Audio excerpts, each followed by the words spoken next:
এখন বিএনপি হয়ে গেছে সালাউদ্দিন সাহেবের বিএনপি, এবং এখন বিএনপি আলটিমেটলি হচ্ছে তাদের আমাদের কাছে মনে হচ্ছে বিএনপি তার নিজের হাতে নিজেরা তো আগামী 40 থেকে 50 বছর তারা বাংলাদেশে থাকবে। গত 16 বছর এক ধরনের তারা ওপিনিয়ন দিয়েছে, এখন তারা ক্ষমতার স্বাদ গ্রহণ করার পরে টোটাল মেজরিটি পাওয়ার পরে তারা জাতির সাথে দ্বিচারিতা করছে। এবং খালেদা জিয়ার যে বিএনপি, বর্তমান বিএনপি সে আকাঙ্ক্ষা ধারণ করবে, কিন্তু আমরা দেখতে পেয়েছি জুলাই বিপ্লব পরবর্তী 1.5 বছর জুড়ে সারা দেশে চাঁদাবাজি, টেন্ডারবাজি, সন্ত্রাস, শাহজানি সবকিছু মিলিয়ে সেই বিএনপিতে না। ঢাকা বিশ্ববিদ্যালয়ের দুজন শিক্ষার্থী রাজু ভাস্কর্যে 72 ঘন্টা টানা তারা অনশন করেছিল। সেই অনশন নিয়ে তারা হাসাহাসি। আমরা কি আবার সে আগের কায়দায় সেই ফেসিবাদী ছাত্রলীগের বিকল্প একটা সংগঠনকে দেখতে পাই? ক্যাম্পাসের স্বপ্ন দেখি যেখানে সবাই তাদের মতামতগুলো দিবে, তাদের অপিনিয়নগুলো দিবে, ডিবেট হবে, ডায়ালগ হবে, কিন্তু এখানে কোনো হকি স্টিক অথবা স্টাম্প নিয়ে কেউ যাবে না, যেটা আমরা ফেসিবাদী আমলে দেখতে পেয়েছি।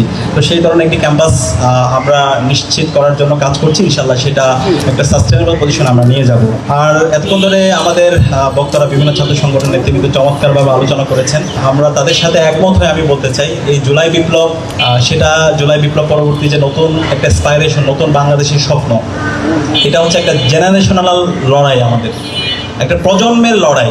তো এই জুলাই বিপ্লব করেছে বাংলাদেশের ইয়াংরা, তরুণরা, যুবকরা, জেনজিরা তো আগামী 40 থেকে 50 বছর তারা বাংলাদেশে থাকবে। তারা এখন দেখছে কারা বাংলাদেশের জাতির সাথে, শহীদদের সাথে, শহীদদের রক্তের সাথে কারা প্রতারণা করছে, কারা দ্বিচারিতামূলক আচরণ করছে, কারা গত 16 বছর এক ধরনের তারা ওপিনিয়ন দিয়েছে, এখন তারা ক্ষমতার স্বাদ গ্রহণ করার পরে টোটাল মেজরিটি পাওয়ার পরে তারা জাতির সাথে দ্বিচারিতা করছে।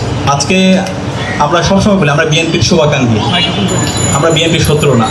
আমরা আশা করেছিলাম শহীদ জিয়ার যে বিএনপি অথবা বেগম খালেদা জিয়ার যে বিএনপি, বর্তমান বিএনপি সে আকাঙ্ক্ষা ধারণ করবে, কিন্তু আমরা দেখতে পেয়েছি জুলাই বিপ্লব পরবর্তী 1.5 বছর জুড়ে সারা দেশে চাঁদাবাজি, টেন্ডারবাজি, সন্ত্রাস, শাহজানি সবকিছু মিলিয়ে সেই বিএনপিতে নাই। তারপর আমরা আশা করেছিলাম তারেক জিয়ার বিএনপি অবশ্যই সে আকাঙ্ক্ষাকে ধারণ করবে, কিন্তু আমরা এখন দেখতে পাচ্ছি বিএনপি তারেক জিয়ার হাতেও নাই।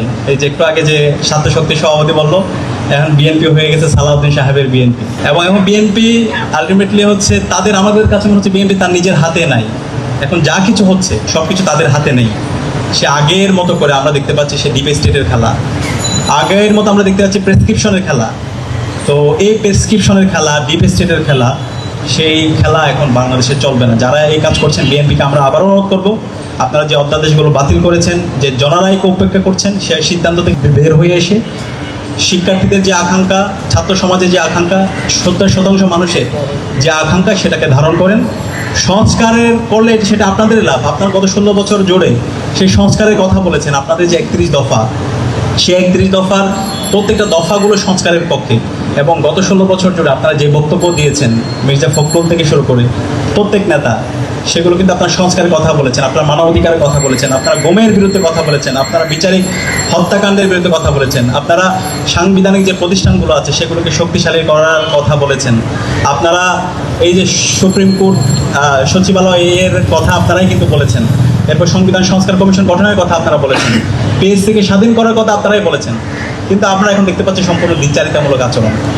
আজকে আমরা অনেক ক্ষেত্রে দেখতে পাচ্ছি আমাদের কিছু বন্ধুরা আমরা যে আলাপগুলো করছি সেগুলো নিয়ে তারা হাসাহাসি করছে।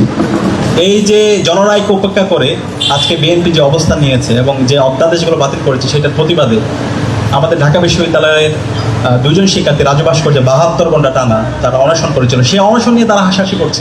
আমাদের লজ্জা লাগে, আমরা তো ফেসিবাদী আমলে ছাত্রলীগকে এই ধরনের আচরণ করতে দেখেছি। আমরা কি আবার সে আগের কায়দায় সেই ফেসিবাদী ছাত্রলীগের বিকল্প একটা সংগঠনকে দেখতে পাচ্ছি? আমরা চাই না আপনাদেরকে সেই অবস্থায় দেখতে।